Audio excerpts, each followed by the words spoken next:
तो दोस्तों, ये कहानी है एक नेपाली हॉरर फिल्म कागबेनी की जो 2008 में रिलीज हुई थी।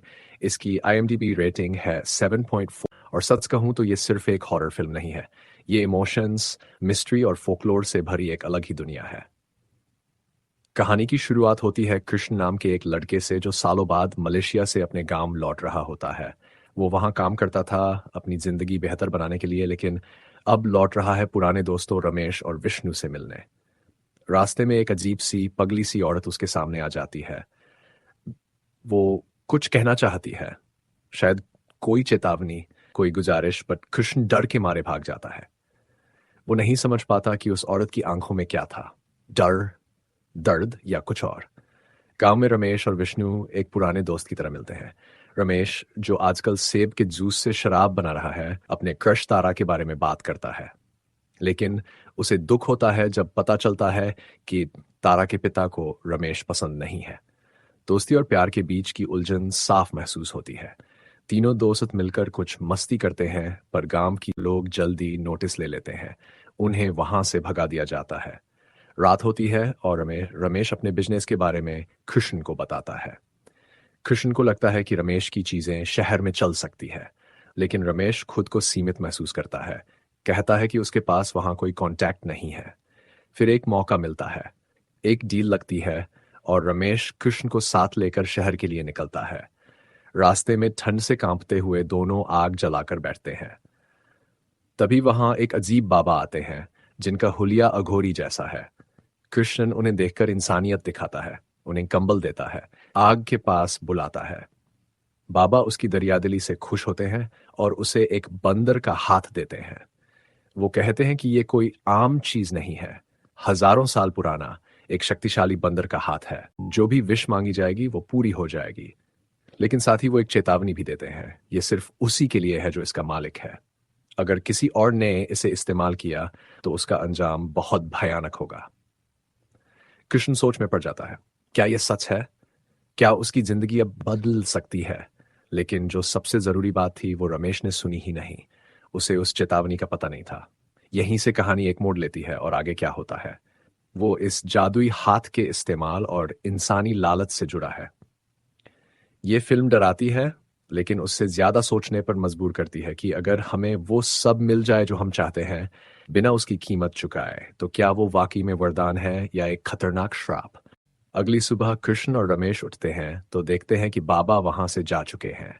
थोड़ी हैरानी उन्हें तब होती है जब देखते हैं कि कृष्ण का कंबल भी वहीं छूट गया था। मन में हल्की सी बेचैनी लिए दोनों निकल पड़ते हैं उस दुकान की तरफ जहां उन्हें शराब सप्लाई करनी थी।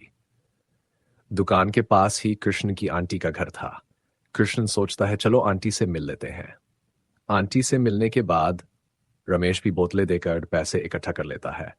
काम खत्म होते ही दोनों वापस लौटने लगते हैं। रास्ते में रमेश की एक दोस्त पेमा उनसे टकरा जाती है। पेमा की नजर जैसे ही कृष्ण पर पड़ती है वो थोड़ा अट्रैक्ट हो जाती है। वो मुस्कुराते हुए दोनों को अपने घर रेस्ट करने के लिए कहती है। कृष्ण पहले से थका हुआ था तो बिना ज्यादा सोच के मान जाता है। रमेश भी साथ में रुक जाता है। पेमा के घर में तीनों के बीच कुछ हल्की फुल्की बातचीत होती है। इसी दौरान कृष्ण बताता है कि उसकी शादी तय हो चुकी है और वो लड़की का फोटो भी साथ लाया है। जब वो रमेश को फोटो दिखाता है तो रमेश का चेहरा एकदम बदल जाता है, उसकी सांस जैसे रुक सी जाती है। वो तस्वीर किसी और की नहीं, तारा की थी। वही लड़की जिसे रमेश चुपचाप चाहता था। रमेश अंदर ही अंदर टूटने लगता है। उसे लगता है कृष्ण तो अच्छा कमाता है, अच्छा लड़का है, शादी तो उसी से होगी। वो बस खामोशी से सब कुछ सहता है, कुछ कह भी नहीं पाता। पेमा, जो अब तक कृष्ण की ओर आकर्षित हो चुकी थी, यह कहती है कि वो तारा को जानती है, वो उनके पास के ही गांव में रहती है। कृष्ण भी अब पेमा के साथ फ्लर्ट करने लगता है और शराब का भी असर था। वो कहता है कि वो आज की रात यहीं रुक जाएगा। रमेश बहुत बेचैन था लेकिन कृष्ण को मना नहीं कर पाता। उस रात जब सब सो रहे होते हैं, रमेश चुपचाप अपने बैग से तारा की तस्वीर निकालता है और उसे देखता है। वो डरता है, खो देने के डर से। फिर धीरे से उठता है, कृष्ण की जेब से वो मंकी हैंड निकालता है और बाहर जाकर आसमान की तरफ देखकर विश करता है।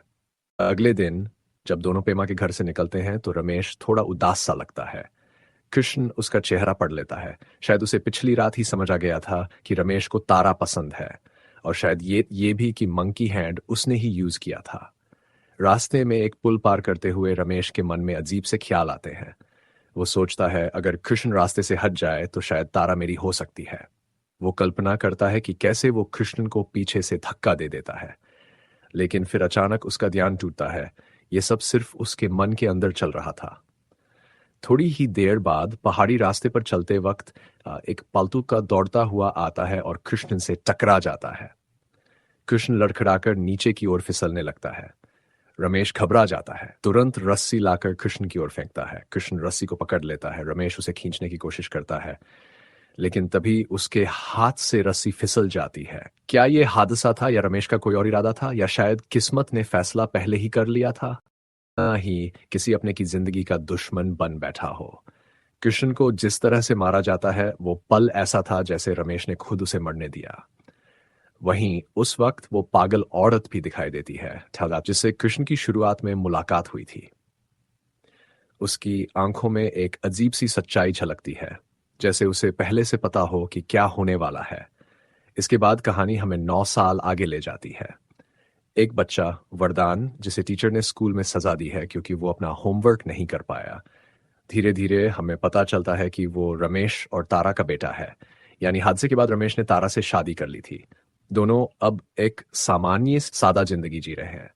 रमेश एक दुकान के मालिक से बिजनेस डील करता है, बोतलों की सप्लाई के लिए। वो खुश है, संतुष्ट है और तारा भी उसके साथ है। लेकिन किस्मत कब बदल जाए कौन जानता है। एक रात रमेश को एक ऐसा चेहरा दिखाई देता है जिसे उसने सालों पहले मरते देखा था। कृष्ण। कृष्ण के आने से रमेश की पूरी दुनिया हिल जाती है। वो हैरान है, डरता है। कृष्ण धीरे धीरे बात करता है, लेकिन हर लफ्ज में एक कसक है, एक छुपा हुआ इल्जाम, जैसे वो कहना चाहता हो, तू चाहता तो मुझे लगता था। और तभी तारा आती है। कृष्ण जानबूझकर उसे अपने बैग से सिगरेट निकालने को कहता है, और जब तारा बैग में हाथ डालती है तो डर जाती है। बैग से एक अजीब सा जादुई हाथ बाहर आता है। बंदर का हाथ, मंकीज पॉ, जिसके बारे में कृष्ण कहता है कि इससे कुछ भी मांगा जा सकता है। तारा उसकी बातों में आ जाती है और उससे पूछती है कि क्या वो हाथ उसे दे सकता है। तभी रमेश घबराकर वो हाथ छीन लेता है, क्योंकि वो जानता है ये हाथ सिर्फ ख्वाहिशें नहीं देता, इसके बदले कुछ ना कुछ जरूर लेता है। रमेश की आंखों में डर साफ था। वो जानता था कि ये हाथ ही उनकी पिछली तबाही की वजह था। अगली सुबह जब सब उठते हैं तो कृष्ण गायब होता है। सबसे चौंकाने वाली बात यह थी, घर का दरवाजा अंदर से बंद था। यानी अगर कृष्ण गया तो गया कैसे? रमेश को अब भी यकीन नहीं हो रहा था कि कृष्ण ऐसे हवा में गायब हो गया जैसे वो कभी था ही नहीं। वो डर और हैरानी में था, क्योंकि बिल्कुल ऐसे ही एक बाबा भी अचानक गायब हो गया था।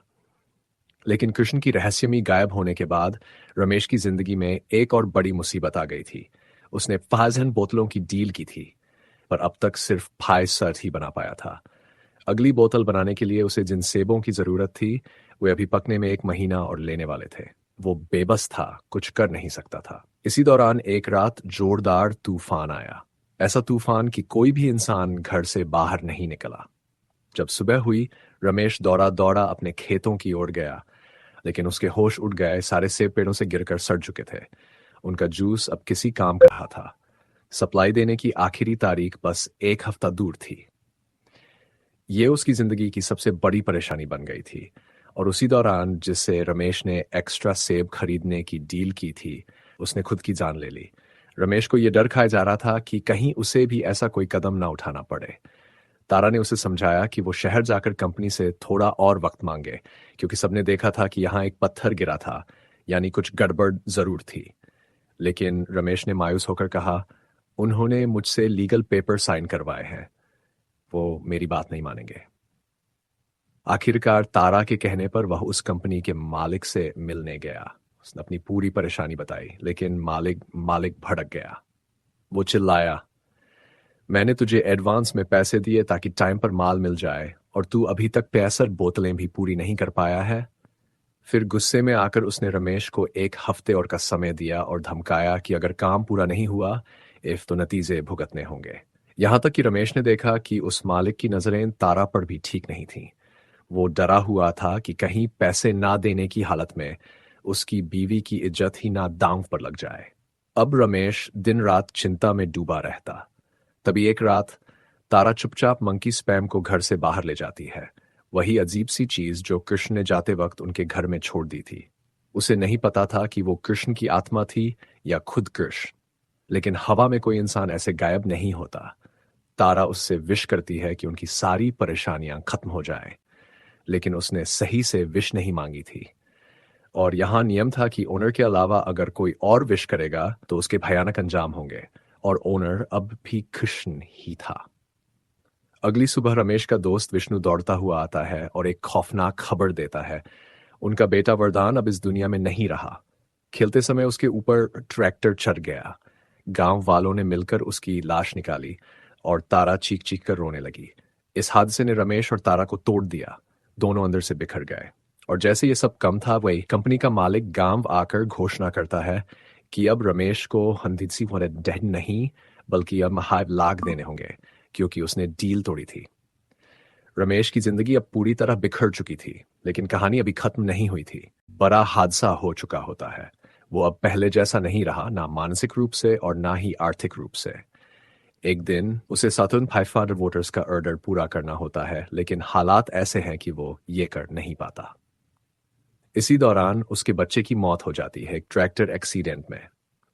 इस गम में डूबा रमेश किसी तरह से 1.5 लाख रुपए जुटाता है, जो उसे उस आदमी से मिलते हैं जिसने उसके बेटे को कुचला था। वो पैसे देकर अपने पुराने उधार और इंटरेस्ट चुका देता है, लेकिन अचानक उसके मालिक का मूड बदल जाता है और वह उसका इंटरेस्ट लौटा देता है, शायद दया के चलते। यह रमेश के लिए थोड़ी राहत की बात होती है। फिर एक दिन रमेश और उसकी पत्नी तारा अपने मरे हुए बेटे वरदान को याद करते हुए बैठते हैं। तारा अचानक कहती है कि उन्हें मंकीज फार्म, बंदर पंजा का इस्तेमाल करना चाहिए, क्योंकि उसे उस मंकीज फार्म की सच्चाई पता होती है, जिसे उसने पहले कृष्ण नाम के एक आदमी से लिया था। वह बताता है कि वह पहले ही एक विश कर चुका है और उसी के कारण उनकी जिंदगी तबाह हो रही है। तारा उसकी बात नहीं मानती और फिर से मंकीज फार्म से एक विश करती है कि उनका वरदान वापस आ जाए। उनके दरवाजे पर किसी के दस्तक देने की आवाज आती है। तारा सोचती है कि उसका बेटा वापस आ गया है और वह दरवाजा खोलने दौड़ती है, लेकिन पीछे से रमेश डर के मारे तुरंत विश करता है कि हमें हमारा बेटा नहीं। दरवाजे की नॉकिंग रुक जाती है और वह जल्दी से दरवाजा लॉक कर देता है। तारा टूट जाती है और फूट फूट कर रोने लगती है। रमेश उसे शांत कर सुला देता है और फिर बाहर जाकर मंकीज पाम से आखिरी विश करता है अब ये कभी इस्तेमाल ना हो, और उसे फेंक देता है। लेकिन कहानी यहीं खत्म नहीं होती। जैसे ही वह फेंकता है, वरदान की आत्मा आकर उसे उठा लेती है और गायब हो जाती है। और फिर हम उस पागल औरत को देखते हैं जो पूरी फिल्म में दिखाई देती थी। शायद उसके साथ भी कभी ऐसा कुछ हुआ था, इसीलिए वह सबको मंकीज पाम से दूर रहने की चेतावनी देती थी। आखिरी सीन में वही औरत शांत होकर एक जगह बैठी दिखाई देती है और फिर वहां से चली जाती है। शायद इसलिए क्योंकि अब वह परिवार पूरी तरह से तबाह हो चुका था और आगे अब मंकीज पाम का इस्तेमाल कोई नहीं करेगा। ये थी कागबेनी, फिल्म की कहानी, जिसका कॉन्सेप्ट छाउंडीजो ड्यू में लिखी गई द मंकीज पॉ। उस ओरिजिनल कहानी में भी 3 विश मिलती है, लेकिन हर विश के साथ एक भारी कीमत चुकानी पड़ती है और आखिरी विश वही होती है। और अगर आपको ये वीडियो पसंद आई हो तो लाइक करें, चैनल को सब्सक्राइब करें और बताएं कि आप आगे किस मूवी या लीजेंड पर वीडियो देखना चाहेंगे। अगर चाहो तो मैं इसे एक स्क्रिप्ट की तरह या फिर ब्लॉग पोस्ट की तरह भी लिख सकता हूं।